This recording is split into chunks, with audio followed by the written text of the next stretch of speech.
금요일 지혜를 가진 자는 복되도다라는 제목으로 잠언 3장 1에서 35절의 말씀입니다.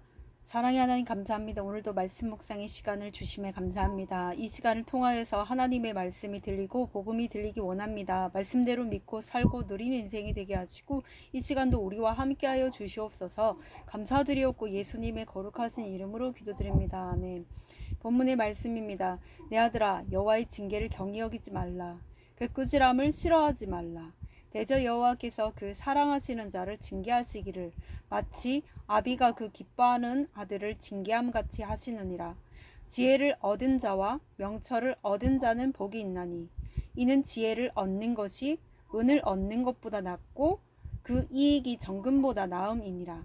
지혜는 진주보다 귀하니 내가 사모하는 모든 것으로도 이에 비교할 수 없도다. 그의 오른손에는 장수가 있고 그의 왼손에는 부귀가 있나니 그 길은 즐거운 길이요 그의 지름길은 다 평강이니라. 지혜는 그 얻은 자에게 생명나무라. 지혜를 가진 자는 복되도다. 여호와께서는 지혜로 땅의 털을 놓으셨으며 명철로 하늘을 견고히 세우셨고 그의 지식으로 깊은 바다를 갈라지게 하셨으며 공중에서 이슬이 내리게 하셨느니라. 내 아들아, 완전한 지혜와 근신을 지키고 이것들이 내 눈앞에서 떠나지 말게 하라. 그리하면 그것이 내 영혼의 생명이 되며 내 목에 장식이 되리니 내가 내 길을 평안히 행하겠고 내 발이 거치지 아니하겠으며 내가 누울 때 두려워하지 아니하겠고 내가 누운즉 내 잠이 달리로다. 너는 갑작스러운 두려움도 악인에게 닥치는 멸망도 두려워하지 말라. 대저 여호와는 내가 의지할 이신이라. 내 발을 지켜 걸리지 않게 하시리라. 내 손이 선을 베풀 힘이 있거든 마땅히 받을 자에게 베풀기를 아끼지 말며 내게 있거든 이웃에게 이르기를 갔다가 다시 오라 내일 주겠노라 하지 말며 내 이웃이 내 곁에서 평안히 살거든 그를 해하려고 꾀하지 말며 사람이 내게 악을 행하지 아니하였거든 까닭없이 더불어 다투지 말며 포악한 자를 부러워하지 말며 그의 어떤 행위도 따르지 말라. 대저 패역한 자는 여호와께서 미워하시나 정직한 자에게는 그의 교통하심이 있으며 악인의 집에는 여호와의 저주가 있거니와 의인의 집에는 복이 있느니라. 진실로 그는 거만한 자를 비웃으시며 겸손한 자에게 은혜를 베푸시나니 지혜로운 자는 영광을 기업으로 받거니와 미련한 자의 영달함은 수치가 되느니라. 아멘. 좋은 말입니다. 징계는 뜻을 거스르는 자를 바로잡고자 훈육하고 벌하는 것으로 치리라고도 합니다.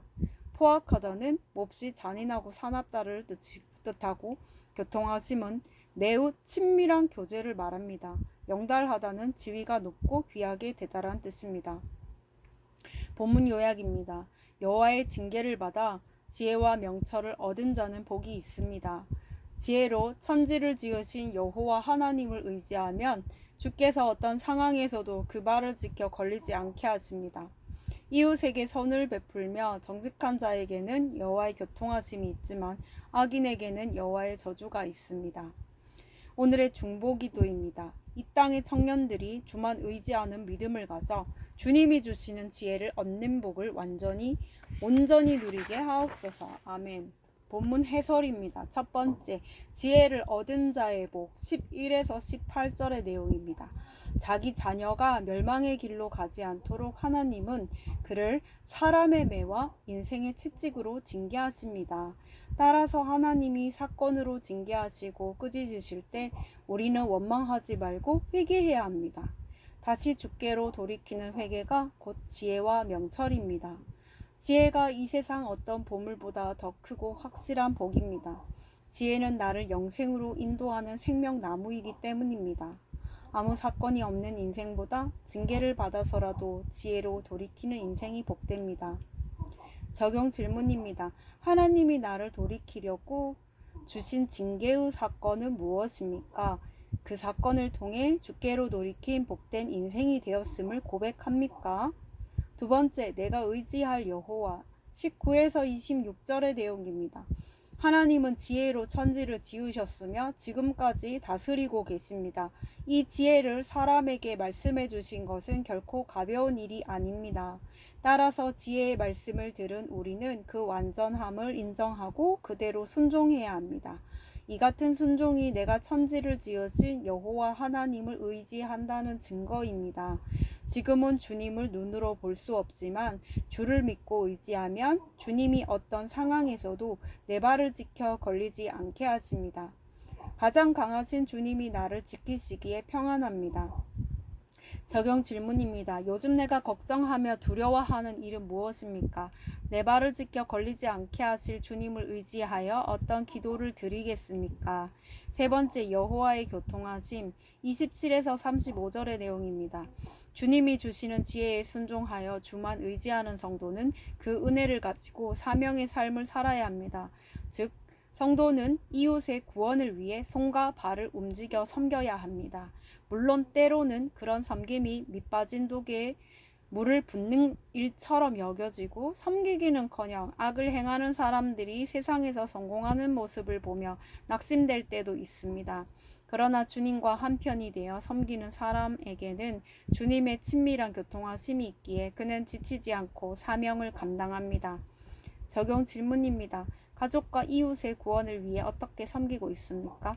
주님의 교통하심을 어떻게 누리고 있습니까? 오늘 기도하기는 저를 돌이켜 살리시려고 사랑으로 주신 징계의 사건에 원망하지 말고 제 삶의 방향을 주께 다시 맞추게 하옵소서. 이 땅에서 의지할 것이 아무것도 없는 저를 불쌍히 여기셔서 제 발을 지켜 걸리지 않게 하옵소서.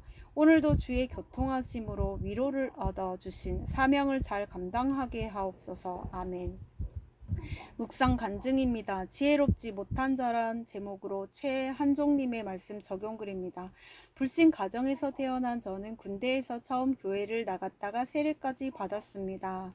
그 후 전역하고 사회생활을 하다가 모태신앙인인 아내와 만나 결혼하고 두 아이를 낳았습니다. 하지만 살아온 환경이 전혀 다른 저희 부부는 자주 다투며 불화했습니다.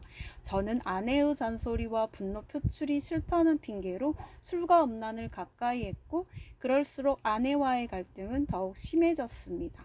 그러다 급기야 이혼하려고 법원까지 갔지만 왠지 이혼은 하지 말아야 한다는 생각이 들어 법원 앞에서 아내에게 무릎 꿇고 사과한 뒤 집으로 돌아오기도 했습니다. 저는 교회를 다녔으나 무늬만 신자로 공동체에 정착하지 못했습니다. 그러다 가정은 지킬 만한 가치가 있다고 외치는 공동체에 속해 말씀을 들으며 비로소 나의 경험과 지식이 얼마나 얄팍하고 보잘것없는 것인지를 깨닫게 되었습니다. 제가 눈이 있어도 보지 못하고 귀가 있어도 듣지 못하는 패역한 자요 악인임을 알게 된 것입니다.